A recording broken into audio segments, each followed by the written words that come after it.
Welcome back to Westwood Weekly. We're going to be telling you what's happening in school this week. I'm Joshua Knox. I'm Mishka Bernardo. Let's go.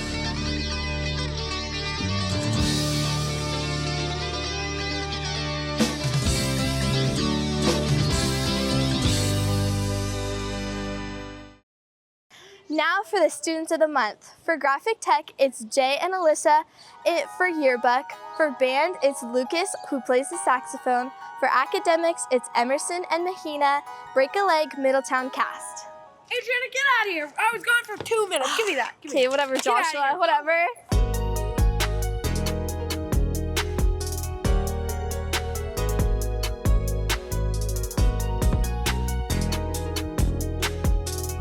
We are here with Mr. Lowen to talk about the next drama production coming up this week.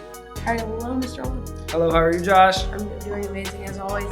So what's this production about? This production this year is called Middletown, and it is about sort of an everyday small American town, and we have a new visitor into the town, and she gets to meet all of the eclectic people that make up the town. And it's a dramatic production. It's got some laughs for sure, but I would say it's more on the comedic side, but also dramatic as well. Okay, for sure. And when is the show? Like, when are the dates for the show? This year, so it's this week coming out. I think when we're publishing this is Thursday, Friday, 7 p.m.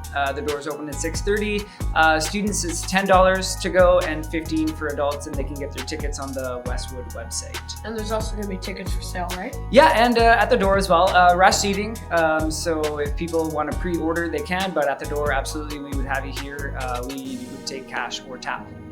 Okay. For sure. Thank you, Mr. Lowen. And this is grade 11s to 12s, correct? Yeah, we do have some grade 12 students. It's grade 11s and 12s, and especially for those grade 12 students, some of them have been in drama for 3 or even 4 years. So as we head into June, it's kind of a nice way to culminate their performance arts careers here at Westwood. All right. Anything else today, Mr. Lowen? That's it, Josh. I like your shirt. That's all I got for you. Thank you. All right. Yeah, so it's great to be here, and what I'm going to do today is introduce you to my book, A Storm Unleashed. There it is. Just came out this year, and it's, I actually got the idea for it when I was researching that book over there, A Struggle for Hope. We're not sure, I think I wrote the first novel about the Holocaust. That was called Daniel's Story. And in fact, they asked me to write it because there were no novels about the Holocaust for young people. All right.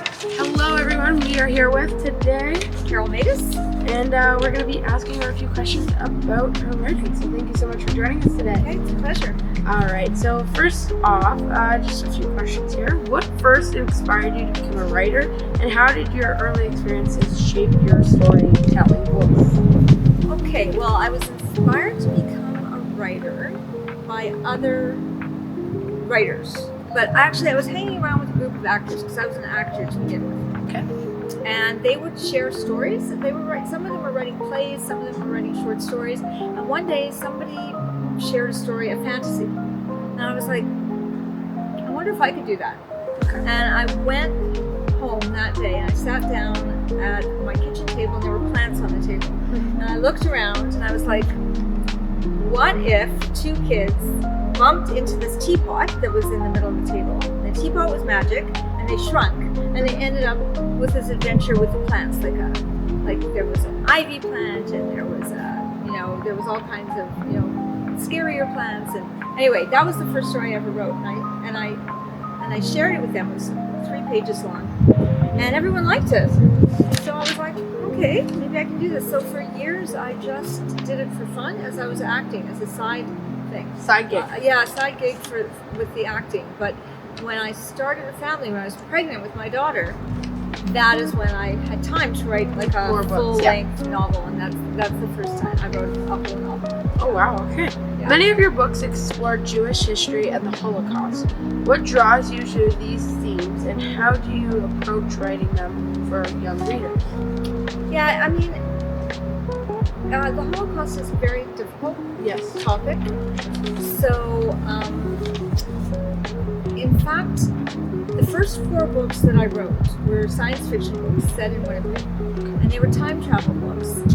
And they were about how one person could make a difference, because the girl, Rebecca, would travel, who's the name of my daughter, would travel into the future, and then she would come back and realize we can change the future, but it's up to us, right? In fact, one of the books is called "It's Up to Us."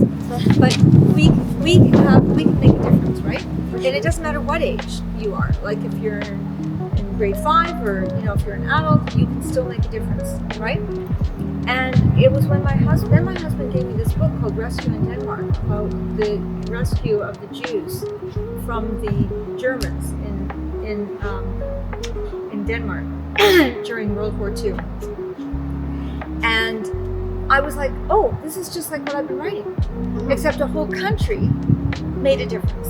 Like the whole country saved their Jewish population. So it was like the same theme, the same thing I always wanted to write about, like just to empower young people and to make them realize that it doesn't matter your age or anything, that you still can make a big difference in the world. Don't wait till you grow up, right? Grow up, or, whatever that means, right? So, yeah, that's sort of, I just want people not to become sheep, because I feel like during the Nazi era, so many people went along with it, and so many people could have fought back, and so many people could have stood up to it, and so many people, it didn't have to happen. Holocaust, 6 million people didn't have to die. No. But they did, and that was because people enabled Hitler, they helped Hitler, or they didn't do anything, or they just turned their backs and said, this isn't my problem. Right. And that's what I don't want to see on a big scale, right? Like in politics, or even on a little scale, like in the playground or in the classroom, right? Like just try and make the world a better place. That's it. For sure. That's my message. Well, thank you so much for giving us your time. Make sure you check out the book, and thank you so Okay, much. Storm Unleashed. Yeah, thank Okay. you.